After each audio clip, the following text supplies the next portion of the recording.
நேரம் குறித்ததுல அரசு செய்த தவறு என்ன? தண்ணி கொடுக்காததுல அரசு செய்த தவறு என்ன? உணவு ஏற்பாடு பண்ணாததுல அரசு செய்த தவறு என்ன? பிரச்சனை நடந்தோன்னா ஓடி போனதுலையும் மக்களை காத்ததுலையும் அரசுடைய தவறு என்ன? அவர் கரூர்ல இருந்து ஓடி சென்னைக்கு வராரு, முதலமைச்சர் சென்னையில இருந்து கரூருக்கு போறாரு. இதுல கரூர்ல இருந்து ஓடி வந்து சென்னைக்கு வந்தது குற்றமா, சென்னையில இருந்து விமானத்தை பிடிச்சு கரூருக்கு போனது குற்றமா? இதுல ரெண்டுல எது குற்றம் சொல்லுங்க? ரெண்டுல எது குற்றம்? ஆம்புலன்ஸை மறிச்சது குற்றமா, அங்க உயிருக்கு போராடுறவங்களை மீட்பதற்கு ஆம்புலன்ஸ் போனது குற்றமா? ரெண்டுல எது குற்றம்? தண்ணீர் பாட்டில் ஏற்பாடு செய்யாதது குற்றமா, தண்ணீர் பாட்டில் கொண்டு போய் ராத்திரி ஆனாலும் கொண்டு கொடுத்தது குற்றமா? ரெண்டுல எது குற்றம்? மருத்துவமனையில் பாதிக்கப்பட்டு கிடந்தவங்களை பாதுகாக்காம அவங்கள மீட்காம ஓடி போனது குற்றமா, உடனே ஓடி போய் மருத்துவமனையில் நின்று பாதுகாத்தது குற்றமா? எது குற்றம்? செந்தில் பாலாஜி போனதை கேள்வி கேட்கறீங்களா? அதிமுக விஜயபாஸ்கர் தானே போனாரு, அதே யாரும் கேள்வி கேட்க மாட்டீங்க? உடனே எப்படி விஜயபாஸ்கர் வந்தாருன்னு ஏன் கேள்வி கேட்கல?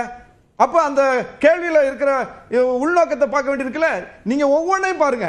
வதந்தி பரப்புனது குற்றமா, இப்படிலாம் வதந்தி பரப்பாதீங்க, இதுதான் உண்மைன்னு விளக்கம் சொன்னது குற்றமா? எது குற்றம்? எது குற்றம்? அரசு செய்த குற்றம் என்ன? தயவு செய்து சொல்லுங்க. அது செருப்ப வீசினாங்க. இத்தனை கேமராக்கள் லைவ் போடுறீங்க.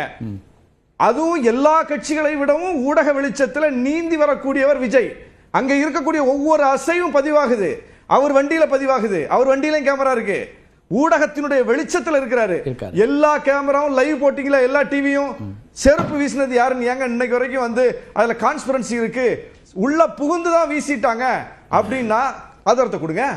தன்னை பாதுகாப்பதற்காக விஜய் என்ன பண்ணாரு?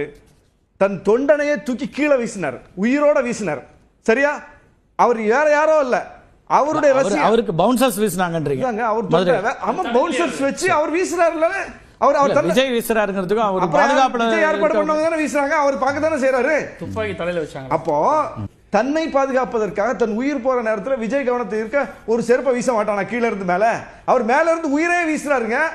அவரை பாதுகாக்கிறதுக்காக ஒரு உயிர் வீசப்படுகிறது கீழே. அப்போ கீழே இருந்து ஒரு உயிரற்ற பொருளை வீசுறது ஒரு குற்றமா?